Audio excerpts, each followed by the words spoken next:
Alright, so here we are, going to create our new build of JC Denton. Yeah, I guess most people will stick to the default JC Denton, but we're going to go with Deckard for our real name. This is a little shout out to Harrison Ford. And let's cycle through some of these avatars, because we are all familiar with the JC Denton that's on the box, kind of advertised as this one here.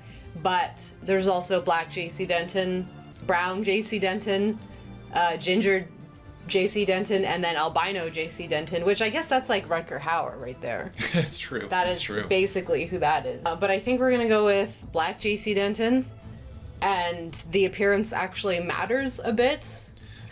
Yeah, you have a brother in the game, and whoever you pick as your avatar here will be kind of mirrored in who your brother is in the game.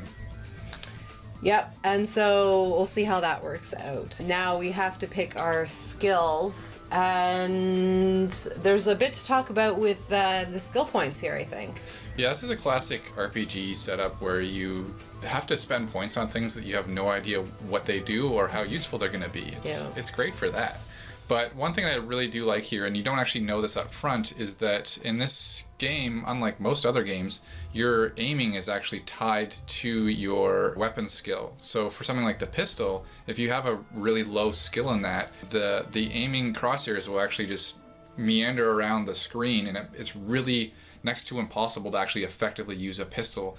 And so the game's kind of playing into the use of the stats in a way that moves away from playing into your kind of Twitch FPS skills into something that's controlled on the stat side of things, and you can't just rely on your pre-existing shooting skills. And now, would you say that the kind of randomness of the Twitch shooting in this game kind of encourages people to go for maybe a non-lethal stealth role in the game?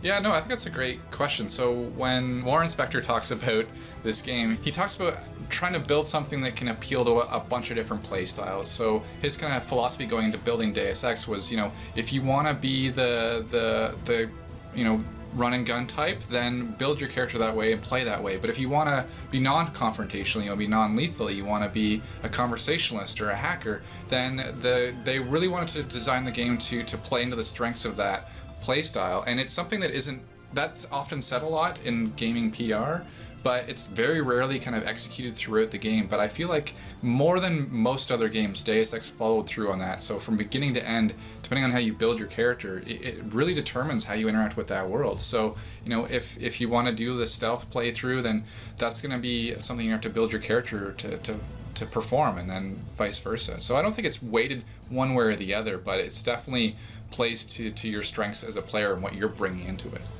And it's definitely interesting to see here too that we have pistols already trained, and that just comes with the character. We assume that JC Denton will have some pistol training. Narratively, that's kind of interesting how we have that skill preset, although you would think that JC Denton would also be able to know to swim and use a computer. Maybe he's just like really bad at Word, like he just never got that training in school.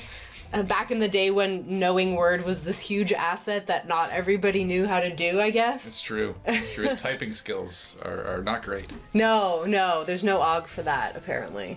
Not yet. And then there's the infamous swimming skill, which I think has a history of being useless in other games. I don't know if this was the first game to have swimming be useless. It might be. It gets put on equal footing with much more useful things, and so you could be mistaken or forgiven for mistaking at the beginning that swimming might actually be useful. It's not. Well, and nowadays, I think people have a tendency to, before they build a character, especially in like MMOs where it's kind of a long haul decision, to look up kind of what skills are good, what skills are bad.